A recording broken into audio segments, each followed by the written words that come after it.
Pro boxing fans, Paddy Donovan back in the world title picture with that big win over Karen Chukhadzhian in Germany. Just sum it up if you can.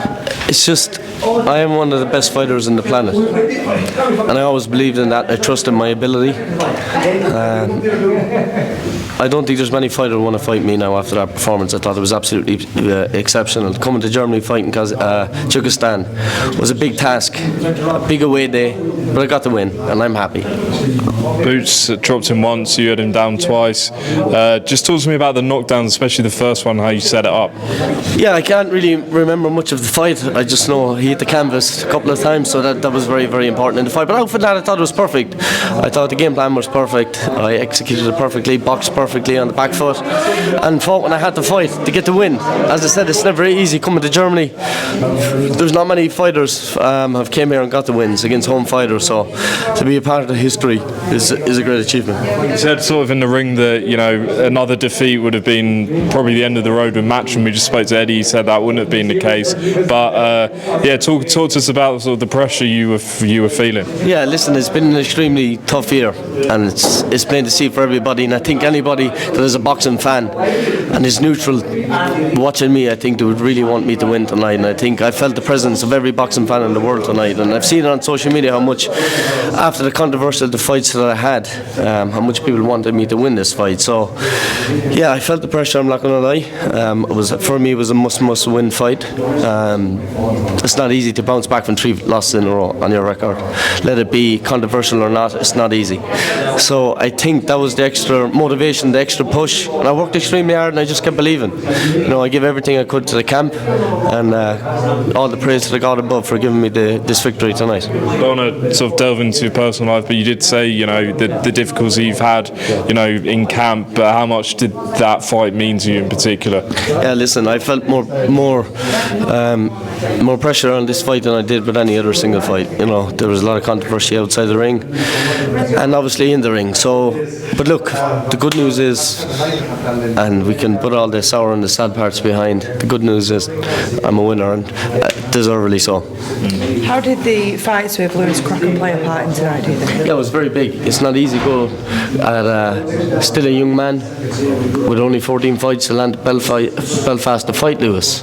You know, Lewis had 20 fights, had a big record, into a hostile crowd, 90% against me. It shows the character and the person that I am to take on these challenges, which is not easy for any single fighter. And there's a lot of pressure to do that. It's not easy to deliver, but I was quite happy with the performances. And as I said to Andy, it's an away day in Germany. It's not going to be easy, but it's not going to be as hard as Belfast without a hostile crowd. But look, it is what it is. We came and got the victory.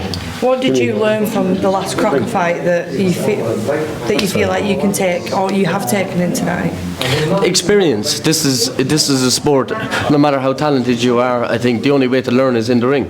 God has given me special gifts, but even when you work hard, sometimes it's not enough. I think you need the experience of the highs and lows in the ring and out of the ring. I think that's what the difference was tonight for me.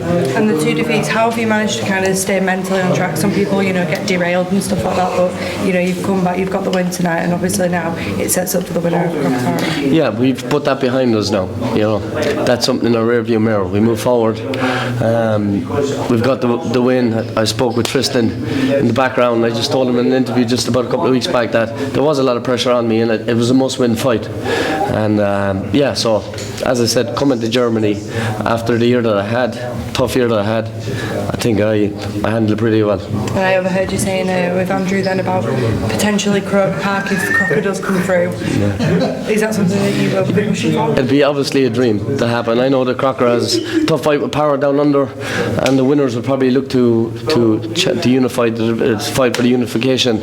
But I think, listen, at the end of the day, I'm in mandatory position out to fight for the IBF title again. So no matter who it is, I'll be waiting on the other side for them.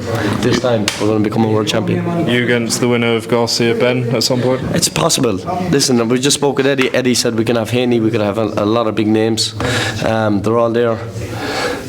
Once I've got myself back in a position to fight for a world title, you can fight any champion. So any fighter.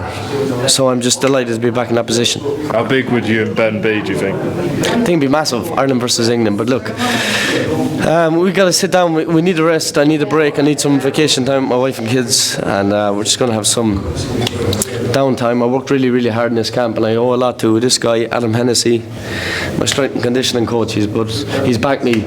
He's helped me develop from a boy to a man, I think, in this camp. As a matter of fact, I think he was the first real strength and conditioning coach I've had, and he's been a big part and a big addition to our team. So thank you, Adam, for your work, and it's really much appreciated. But look, I gave everything I could in the camp, and I was just hoping I could just deliver on the night, and I did. Paddy, what were you thinking when the scorecards were reading out? You were thinking this might be something you have to do again? Yeah, we know I've felt this feeling before, haven't I? So this was ringing in my ear from the result in Belfast. But look, this time I could just see past when they call out a draw. I just felt like they're going to say the blue corner. I just felt it deep down inside. Even though it was away day, I just felt like God is going to be good in this one. It just couldn't be this bad to me. Finally, I heard you say in the interview with Andrew that there was a lot of mind games being played. Can you let us into what mind games have been played throughout the week? Of course, leading with the fight happening at 1 a.m. and yeah, we'll just leave it at that. You know what I mean? We're fighting at nearly 1:30 in the morning. Ring walk, music, dancing. There was a lot going on before our fight, you know. So it was not easy to stay focused, but we did, and we got the win, and that's the most important thing.